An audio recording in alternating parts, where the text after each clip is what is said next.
Morning everybody, welcome back to the channel. Sorry it's been I've taken a couple of weeks off, but I had half term last week, so I was away with the kids.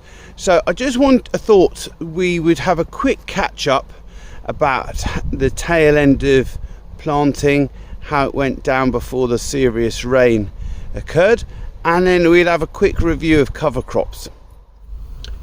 Good morning everybody, it's Tuesday morning. Back on seed delivery duty. I'm just taking this footage because it's a bit windy outside and I'm not sure about the mic quality, but we're out Claydon drilling. We're into beans again. As I said before, still got one field of winter wheat left, but just conscious that last year our beans really suffered from being drilled really late, and therefore I'm trying to put them in better conditions. I was speaking to a colleague this week who said I make no money from beans, so I can leave them till last. Well, I want to make money from my beans, so I'm trying to treat them a bit better, hence why we're going in and out of beans. Also, as an aside, we want to use the Claydon for some reclamation work on a field of winter wheat, and I don't want to change to duet coulters yet, so I want to finish all the beans before we change over to duet coulters. So that's the kind of reason for trying to get in the beans finished, and then hopefully rain is forecast for tomorrow, Wednesday. Hopefully we can miss that, and if we can miss it, then it'll be straight on to finish the wheat. So I'll just take a walk across this field and grab some footage of the beans going in.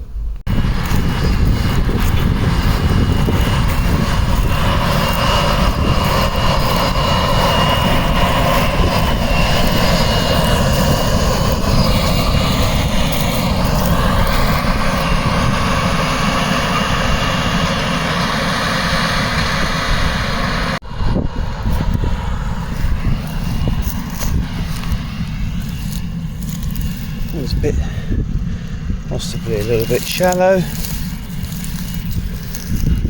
Here, it's down to there.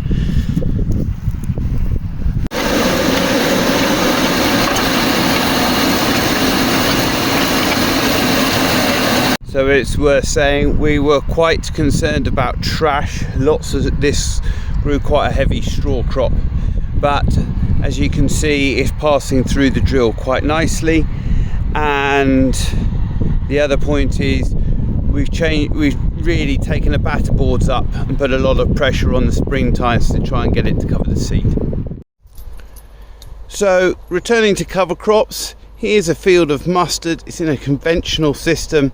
As you can see just here, we've got a bit of overlap. It's just coming into flower.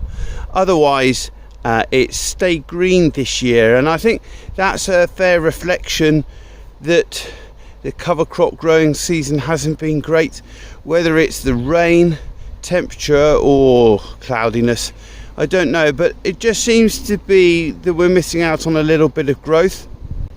So it's a fair crop, I would say. Just going into the middle here, sort of mid-thigh for the normal stuff. The flowers are a bit higher. We get down, let's see, probably the flowers give you an extra 6 to 9 inches. It's quite a hillside here. The sheep are in the field next door, but they're due their first move. So the mustard is done all right, I would say. It's not impressive. I mean, we've had it up to shoulder height before, so I would say it's average. Whether that is drilling date, I can have a look at that. Drilling date versus historical, but I think it's more environmental. And I'd just like to cut now. We'll go next door, show you some winter wheat that's come up in the conventional system. We've still got one field to plant, which is next door, hoping that we can grab that in the frost. We've had over 100 millimeters in October, and it's proper wet and horrible here. Not too bad on the light land, but the heavy land really is struggling. But I wanted to compare this cover crop to the multi-species that we've got on the heavy land, and you'll see quite a difference, and we'll take discussions forward when we get there. So this is a field of conventional sown winter wheat. It was sown with the moor. Preparation was a pass with the carrier and then straight in with the moor. Quite pleased with it, really. It hasn't had any slug pellets. You can see a little bit of marking of the preems, but overall lines are clear, no slug damage. I'm really pleased that it's coming on nicely, so fingers crossed at least we got this one in the ground. I think this is 18 hectares, this field. Top and bottom look very consistent. Next door, as I said, still to be sown, but as you can see, it's light land over chalk. Hopefully we can grab it on a frost if it doesn't dry out at all. So here we are on some heavy land. This is a multi-species cover crop here. As you can see, a fair number of spring wheat volunteers, but the crop is significantly smaller. If we're going for GAI or any measure of biomass, we've got much less here.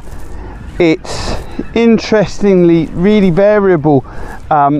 Some places the buckwheat has really done very well, but other places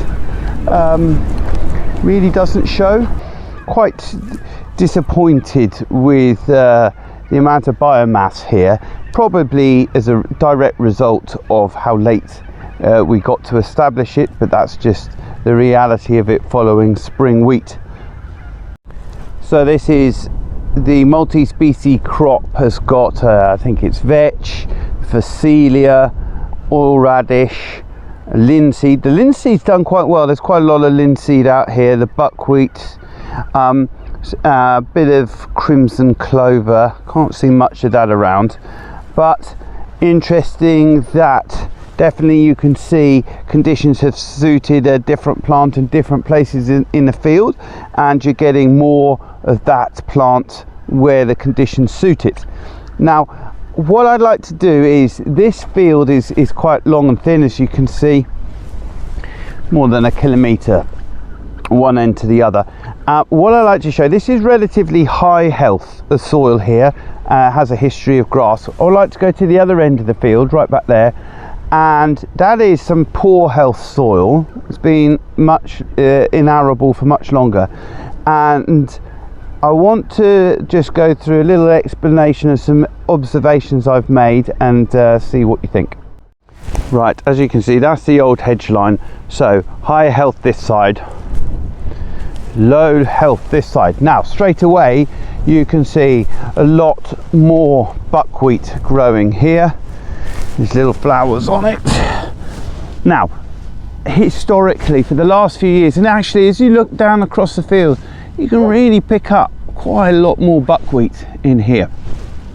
So what I just wanted to say was, I've given myself roughly 5 years in this experiment to see, specifically to this field, this one I find particularly interesting, how long will it take this field to improve. Now for the last few years, what's really worried me about this is that even though we were planting multi-species cover crops, there was a lot of pioneer weeds growing, but not a lot of the seeds that I was planting. Now this year, still the plants don't look as healthy as the field next door, but what is interesting is the diversity of plants has really picked up. We've got the phacelia, buckwheat, oil radish straight away. Now not so much, there's a vetch there, not so much linseed out of interest. Look again, the phacelia, oil radish. Ah, there you go. There's one linseed here. But there's a massive difference between that sort of distribution and coming back over to the healthy field. A lot more linseed. I don't know. Not quite on the transition yet. There's a nice big linseed. So just I find that really interesting, and overall I would say that the volunteer wheat, okay, so look, there's the hedge line. Almost straight away the linseed starts growing again, much more linseed, and the oil radish doesn't seem to be quite as large here, and the buckwheat almost fades out. Still got a few here, but if we go to the right, hardly any at all.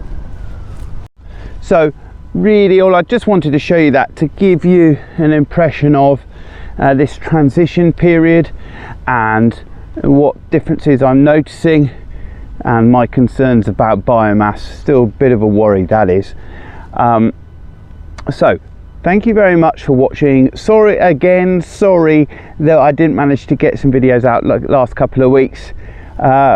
Thank you for your kind comments. It's kind of reassured me that we're on the right track. So keep them coming. Please give the video a thumbs up, subscribe and click on the bell to get notifications of when our next video goes live. See you next time. Bye.